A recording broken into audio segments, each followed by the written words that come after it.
네, 반갑습니다. 이번 시간에는 우리 연말정산 수납관리 두 번째 시간이고 의료비 자료 제출에 대해서 한번 본격적으로 파헤쳐 보도록 하겠습니다. 지난 시간에 치과 수입이랑 수입 관리하는 방법에 대해서 기본적인 내용들 설명드렸는데요. 혹시 이번 시간 내용 배우시면서 궁금한 내용 있으시면은 지난주 강의 한번 참고해 보시면 좋을 것 같아요.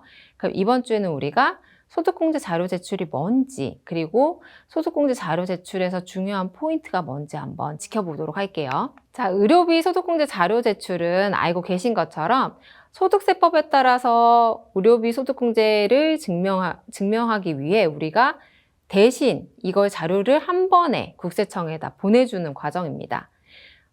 우리 강의 제목을 지금 연말정산이라고 잡았잖아요.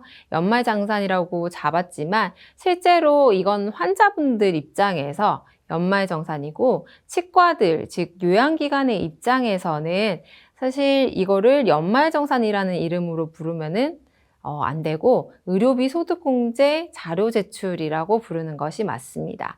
다만 연말정산이라고 하면 다들 나도 연말정산을 해본 적이 있기 때문에 바로 감이 잡히시고 또 의료비 소득공제 자료 제출이라는 기다란 이름보다는 연말정산이라고 하면은 대부분의 선생님들이 알아들으시는 것 같아요.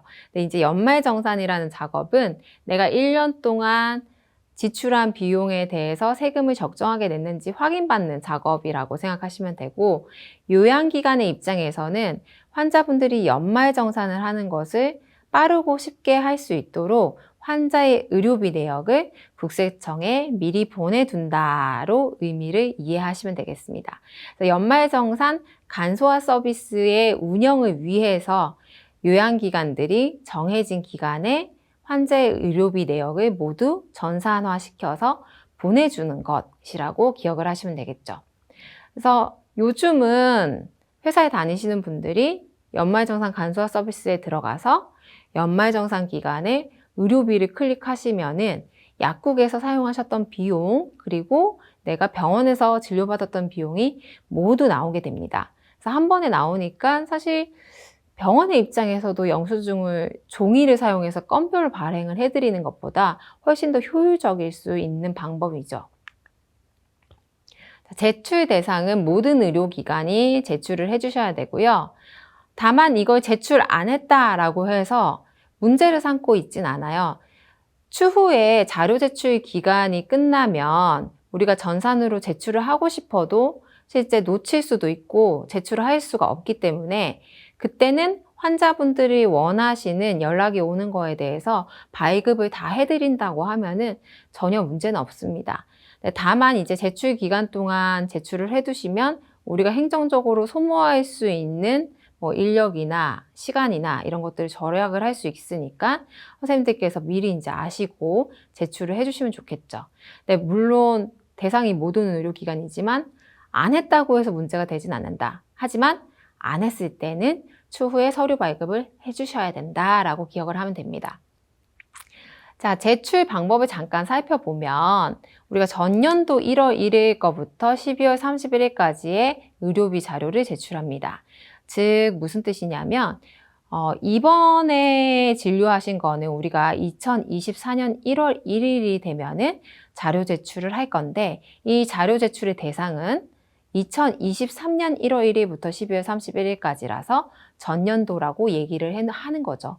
그래서 실제로는 지금 아직 12월이기 때문에 올해 진료가 안 끝난 상황인데 이 진료가 다 끝나면 내년 1월 1일이 되면은 2023년도의 진료비를 1년치 모두 정리해서 국세청 홈택스에 업로드하는 거죠.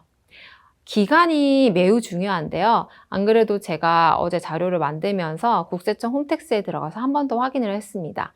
2024년 1월 1일부터 1월 7일까지로 지금 공지가 나와 있고 제출 시간이 6시부터 22시까지입니다. 물론 이제 새벽에 이걸 제출하겠다고 하시는 분들은 없지만 간혹 이제 급하게 수납을 마무리를 하시고 제출하시는 분들을 보면은 밤 12시 새벽에 막 제출을 하려고 하는 경우들이 있거든요. 근데 제출이 안 되고 계속 오류가 난다 이런 말씀들을 많이 하세요. 근데 그거는 제출 시간이 맞는가를 한 번 더 확인하실 필요가 있습니다. 자, 근데 만약에 내가 1월 1일부터 1월 7일까지 일주일의 기간이 있었는데도 불구하고 이걸 제출을 못했다, 혹은 깜빡했다, 놓쳤다라고 하시면은 추가 제출 기간이 있습니다. 그래서 추가 제출 기간은 간혹 이제 1월 7일 이후에 바로 여는 경우도 있는데, 보통은 주말이 지나고 나서 한 2, 3일 정도 자료를 정리하는 기간을 가지고요. 그리고 한 2, 3일 뒤에 오픈을 하게 되어 있는데, 이번 연도 자료 제출의 추가 제출 기간은 1월 15일부터 18일까지 3일간으로 예정이 되어 있습니다. 15, 16, 17, 18, 4일이네요, 정확하게는. 네. 4일 동안 제출하도록 되어 있고요. 추가 제출하시는 분들은 주의하실 사항이 낮에 제출을 할 수가 없습니다. 저녁 6시부터 밤 10시 사이에 제출을 해주셔야 되는데, 이유가 뭐냐면, 낮에는 환자분들이 실제로 의료비 자료 제출을 제공받아서 연말정산 업무를 하세요. 그렇기 때문에 낮에 의료비가 업데이트가 돼버리면은 서류 처리, 연말정산하는 게 꼬일 수가 있겠죠. 그래서 추가 제출 기간부터는 환자분들의 연말정산 기간이랑 겹치기 때문에 낮에는 서버가 열려있지 않고 밤이 돼야지만 밤에만 4시간 동안 열어준다라고 생각을 하시면 되겠죠. 자, 그럼 우리가 소득공제가 가능한 의료비가 뭔가를 좀 고려를 해봐야 되는데요. 총 급여액의 3%를 초과하면은 15% 세액공제가 된다. 이 문구를 뭐 신문이나 아니면 여러 가지 뭐 자료들에서 보신 적이 있을 거예요. 근데 이거는 환자분들의 입장에서 내가 세액공제를 받으려면 내 급여의 3%를 초과해야 된다라는 부분이고요. 그래도 우리가 요양기간이니까 알아두시면은 환자분들이 이걸 발급받을까 말까 망설이거나 아니면 발급받아야 돼요 라고 물어보는 경우들이 있을 때 조금 더 원활하게 매니지를 할 수가 있겠죠. 자, 그럼 의료비 세액공제가 환자분들 입장에서 어떻게 되는지 살펴보면은, 공제 대상 금액은 일단 의료비 총액에서 총 급여액의 3%가 넘었을 경우에 그 금액이 공제가 됩니다. 너무 이제 건강하신 분들이나 젊은 분들 같은 경우에는 총 급여액의 3%가 안 넘는 경우들이 많이 있어요. 그래서 굳이 이 의료비가 발행을 받는 것이 의미가 없을 수 있습니다. 연말정산 영수증이 의미가 없을 수 있는데, 부양가족이 있다든지 지금 밑에 나와 있는 것처럼 부양가족이 있다든지 아니면은 특정 진료비라든지 난임시술비처럼 특정한 내역이 있다라고 하면은 한도 없이 적용이 될 수 있기 때문에 여러 가지 상황들을 고려를 해봐서 환자분들이 적용을 하실 거고요. 요양기관의 입장에서는 이걸 발급을 해드릴 때 환자분이 치과만 진료를 받는 게 아니기 때문에 우리 것도 합산이 되면은 다른 또 세액 공제가 가능할 수도 있으니까 발급을 원하실 때는 굳이 뭐 비용이 적은데 발급 받으셔야 될까라는 거 의문을 갖지 마시고 발행을 해드리면 될 것 같습니다. 자, 그래서 근로자 총 급여액의 3%를 초과하는 경우에만 의료비 공제가 되는 거고요. 의료비 공제가 불가능한 경우에는 자료 제출이 필요가 없습니다. 이건 뭐냐면 의료비가 아닌 자료가 있을 수 있어요. 미용이나 성형시술, 건강증진 목적의 구입 비용은 우리가 의료비로 보지 않습니다. 그래서 이런 내용들 같은 경우에는 자료 제출이 필요하지가 않고, 다만 요양기관에서 사용한 총 비용은 의료비가 아니더라도 환자의 지출 비용에는 들어갑니다. 자, 이게 무슨 말이냐면 우리가 의료비 자료 제출을 해주는 이유가 환자분들이 연말정산을 받을 때 지출 금액에 합산시키기 위해서 발급을 하는 게 아닙니다. 지출 금액이라는 거는 환자분들이 어차피 카드나 현금을 지출을 하면서 이미 매출 처리가 다 돼서 환자분들 지출 내역에는 진료비가 합산이 다 됐어요. 근데 그거 외에 의료비 공제라는 항목이 따로 있기 때문에 의료비로서 항목을 만족을 한다면 공제를 조금 더 받을 수 있게끔 이 내역을 제출을 해주는 거라는 거죠. 자, 그러면 환자분들이 이런 경우가 있을 수 있습니다. 연말정산 영수증 발급해주세요 라고 해서 해드렸는데 저는 이 요양기관에서 치과에서 100만 원을 사용했는데 왜 연말정산으로는 50만 원밖에 안 나오나요? 영수증이 잘못된 것 같습니다. 라고 이야기할 수 있어요. 근데 치과는 대다수의 진료들이 의료비에 해당이 되기 때문에 이런 경우가 사실 적습니다. 잘 없어요. 근데 피부과나 성형외과 같은 곳들은 대부분의 진료가 의료비가 아닙니다. 요양기관에서 진료를 받지만 의료비 공제 항목이 아닌 거죠. 그런 경우에는 연말정산 영수증을 발급받았을 때 실제로 내가 100만 원 혹은 300만 원을 썼더라도 발급할 내역이 전혀 없을 수도 있습니다. 만약에 치과에서 연말정산 영수증 발행을 요청했는데 50만 원밖에 안 나왔다. 이게 치과가 수납을 누락시킨 게 아니라면 정말 정확하게 의료비의 개념을 확인하시고 해당되는 내용에 대해서만 발행을 해드린 경우라고 볼 수 있는 거죠. 자, 그럼 우리가 장황하게 설명을 했지만 기억해야 될 포인트를 한번 다시 되짚어 봅시다. 자, 소득공제가 가능한 의료비라 함은 연말정산 항목 중에서 의료비 공제의 역할을 할 수 있는 비용이어야 된다라는 점이고요. 환자가 지출한 모든 비용은 의료비는 합산이 됩니다. 근데 그거 외에 실제 소득세법상 의료비의 의미를 가지는 것들이 얼마인가를 계산해 주는 거라고 생각하시면 되고요. 자, 두 번째로는 환자가 병원에 낸 총금액과는 다를 수 있다라는 점입니다. 자, 소득세법에서 규정하는 의료비를 그럼 한번 살펴봐야 되는데요. 본인이나 생계를 같이 하는 배우자, 부양가족을 위해 지급한 진찰, 진료, 질병 예방을 위해 사용한 비용, 그러니까 어지간한 진료비는 다 해당이 된다라고 생각을 하면 됩니다.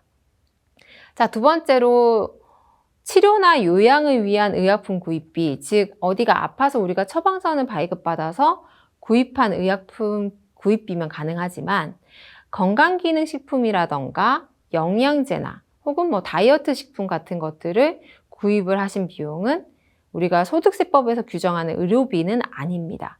우리가 지출 비용으로 합산은 할 수 있겠지만 이게 의료비 항목으로 자료 제출 대상이 되는 건 아니다라는 의미인 거죠. 자, 세 번째로 장애인 보장구 구입 비용, 안경, 보청기 구입 비용은 포함이 되는 거죠. 그럼 여기에서 이제 의료비에 해당이 된다라고 하면은 우리가 의료비 자료 제출을 해주시면 됩니다. 자, 그래서 마지막으로 여러분들이 기억하실 거는 건강 증진을 위한 구입 비용, 그리고 미용 성형을 위한 진료비는 자료 제출 대상이 될 수 없다라는 점을 기억을 해야겠죠. 그럼 치과에서 이제 궁금해하는 주된 내용 중에 하나, 심지어 이제 국세청의 답변을 보시면 98년도에 답변이 나온 내용이죠. 네. 자, 의료기관에 지출한 보철, 틀니, 질병 예방 차원의 스케일링 비용은 의료비다. 그쵸? 네, 치열 교정비 같은 경우에는 저작기능 장애 진단서가 첨부된 경우여야지 의료비다라고 하는 규정이 있습니다. 실제로 이 저작기능 장애에 대한 진단서까지 같이 발급을 하면서 자료 제출을 하는 건 아닙니다. 네, 하지만 의료비가 맞느냐에 대해서 문제가 생겼을 때는 이 진단서를 첨부할 수 있는 경우여야 된다라고 이해를 하시면 되는 거죠. 왜 교정비에 대해서만 이런 질의응답이 나왔을까요? 자, 교정이라 함은 우리가 울퉁불퉁한 치아를 조금 더 예쁘게 만드는 진료다라고 생각을 하고 계시죠. 물론 실제로 교정을 하지 않으면 저작장애, 씹을 수 없을 정도의 부정교합이다라고 하는 경우들도 있을 수 있지만 대부분의 경우는 씹고 먹을 수 있는데도 불구하고 조금 더 심미적으로 예뻐지기 위해서 하는 경우가 많습니다. 그래서 교정 같은 경우에 저작기능 장애가 있으면은 치료비, 즉 의료비가 되지만 그게 아니라 심미적인 목적으로 했다라고 하면은 우리가 의료비를 보지 않는다. 왜냐? 미용이나 성형 목적의 진료비에 해당이 되기 때문이겠죠. 물론 이거를 건별로 확인하고 있는 건 아니기 때문에 선생님들이 판단을 하셔가지고 교정비가 만약에 저작장애로 보기 조금 애매하더라도 처리를 해드릴 수는 있어요. 근데 다만 이제 문제가 생겼을 때 판단하는 기준은 저작기능 장애 진단서를 첨부해 줄 수 있는 경우인가 아닌가라고 생각하시면 됩니다. 자, 그럼 자료 제출을 하기 위해서 우리가 수납을 어떻게 관리할 것인가를 한번 생각해 봐야 되는데요. 일단 가장 중요한 거는 환자분이 모두 정확하게 수납 처리가 되어 있으면 좋습니다. 그렇지만 이제 치과의 현실을 돌이켜 봤을 때는 정확하게 100% 수납 처리한다는 것은 조금 어려울 수 있어요. 그럼 이때 의료비 자료 제출에서 기준이 되는 건 뭐냐면 환자가 실제 수납한 총 금액이 맞느냐, 이게 가장 중요합니다. 왜냐하면 의료비 공제라는 것 자체가 환자분이 공제를 받으실 때, 세액 공제를 받으실 때 급여액의 3%가 넘고 이게 얼마냐, 즉 이 크기, 부피가 중요하기 때문에 몇 월 며칠에 얼마를 현금으로 수납했고 뭐 계좌로 수납했고 카드로 했고 이 세부적인 내용은 사실 전혀 중요하지 않다는 거죠. 물론 어차피 수납 처리를 하는 거 한 번에 깔끔하게 해두시면 추후에 사업장 현황 신고라든지 아니면은 종합소득세 신고를 하실 때 훨씬 편리하게 하실 수 있겠지만 의료비 자료 제출만 놓고 봤을 때는 세부적인 내용들은 크게 중요하지 않다. 이 환자가 수납한 금액의 양이 맞는가, 이게 가장 중요합니다. 그래서 이 양이 맞다라고 하면은 문제가 될 부분이 없습니다. 자, 그 다음 두 번째로는 의료비에 해당하지 않는 비용을 요양기관에서 미리 제출을 제외 처리하고 보내주면 좋은데, 자, 그러면은 우리가 제출 제외 처리를 안 해주면은 우리의 과실인가? 이걸 엄밀히 따져보면 국세청에서 가이드하는 바는 제출하는 자, 즉 환자분이 의료비로서 제출을 하게 되면 환자가 책임을 1차적으로 지게 되어 있습니다. 그런데 이게 의료비가 아니라는 거에 대해서 요양기관에서 가이드를 해주지 않고 무분별하게 그냥 제공을 해버리게 되면 환자 입장에서는 발급을 해주니까 냈다라고 할 수도 있는 부분인 거죠. 그래서 여러분들이 이게 되는 비용인지 아닌지를 조금 명확하게 알고 환자분들한테 가이드를 미리 해주시는 게 이후에 클레임을 예방할 수 있겠다라는 생각을 할 수 있습니다. 자, 그리고 마지막으로 중요한 내용인데요. 수납 처리를 반드시 여러분들이 사용하시는 청구 프로그램이나 전자차트를 사용해서 수납을 해주셔야 됩니다. 왜냐하면 이 자료 제출을 할 때 국세청 홈택스에 업로드하는 파일을 만들게 되는데요. 이 파일을 대부분 청구 프로그램이나 전자차트 프로그램 내에서 만들 수 있도록 구현이 되어 있습니다. 실제로 국세청에서도 이 전자차트나 청구 프로그램 상에서 만들 수 있도록 가이드를 하고 있고요. 근데 만약에 내가 따로 수납 처리를 엑셀에 하고 있다든지 아니면은 다른 매출 처리 프로그램을 쓰고 있다라고 하면은 그 매출 처리 프로그램이 국세청에 업로드를 할 수 있는 파일을 만들 수 있는가를 한 번 더 확인하셔야 된다는 거죠. 만약에 확인하지 않고 그냥 별도로 작업을 하셨으면 1월 1일이 돼서 청구 프로그램에 한 번에 입력해야 되는 불상사가 발생할 수도 있습니다. 그래서 반드시 내가 지금 수납을 입력하고 있는 수단이 추후에 의료비 자료 제출까지 가능한 수단인가를 한 번 더 확인하셔야겠죠. 자, 그러면 이게 의료비가 아니다라고 했을 때 요양기관에서 미리 빼주고 싶다라고 하시면 수납창에서 공제 제외를 체크해 주시거나 아니면 실제로 의료비 자료 제출 파일을 만드시는 조회 화면에서 체크를 풀어주시면 국세청에 전달되는 자료에서 빠지게 됩니다. 그래서 수납할 때마다 체크가 가능하시다라고 하면 수납창에서 공제 제외를 체크해 주시면 되겠고 아니면 추후에 일괄 조회하신 다음에 파일을 만드시기 전에 체크를 풀어서 해당되는 자료를 빼주시는 것도 가능하죠. 자, 자료 제출하는 방법을 우리 빠르게 한번 살펴보도록 할게요. 청구 프로그램 전자차트에서 반드시 파일을 생성해야 됩니다. 만약에 별도로 수납 프로그램을 쓰고 계시다라고 하면은 그 프로그램에서 자료 제출 파일을 만들 수 있느냐를 반드시 확인해 주시고 만들 수 없다라고 하면은 매일매일 청구 프로그램에도 한 번 더 입력하는 번거로움이 생길 수 있겠죠. 그래서 가급적이면은 그냥 수납을 일원화해서 의료비 자료 제출이 가능한 수단을 하나로 쓰시는 것이 훨씬 편리할 수 있습니다. 자, 그러면 프로그램에서 파일을 만들고 우리가 이 파일을 국세청 홈택스에 업로드를 하는 과정으로 자료 제출이 이루어집니다. 자, 그러면 원클릭을 기준으로 봤을 때 EDI 메뉴에 의료비 소득공제 증빙자료라는 메뉴로 들어가시게 되면 우리가 조회를 할 수 있습니다. 원클릭이 아니라 두 번에 하나로를 쓰시더라도 동일하게 EDI 메뉴로 들어가시면은 의료비 소득공제 자료 제출 메뉴가 제공이 되기 때문에 화면은 좀 다르더라도 동일한 루트로 들어가시면 됩니다. 자, 그러면 여기에서 우리가 제출 방법 동영상 보기를 하시면 가장 최신의 것들을 보고 그대로 따라 하실 수도 있고요. 자, 그 다음 조회하실 항목들을 확인해 보시면 일단 검색 기간이 가장 중요하죠. 전년도 1월 1일부터 12월 31일까지로 해주시고 기준 시점은 수납이 잘 된 치과를 기준이라면 수납일 기준으로 하신 다음에 검색만 해주시면은 의료비 소득공제 자료 제출 대상이 다 나오게 되겠죠. 자, 그 다음에 자료 생성하기를 눌러주시면 지정한 폴더, 대부분은 바탕화면에 폴더가 만들어지는데요. 바탕화면에 의료비 자료 제출할 폴더가 만들어지고 파일이 하나 생성이 되게 됩니다. 물론 그 파일은 더블 클릭을 해도 우리 눈에는 보이지 않지만 국세청에 정상적으로 업로드가 된다면 파일이 정상적으로 만들어진 것이다 라고 이해를 하시면 되고요. 자, 그럼 우리는 이 수납일 기준에 대해서 좀 짚고 넘어가야 될 것 같은데요.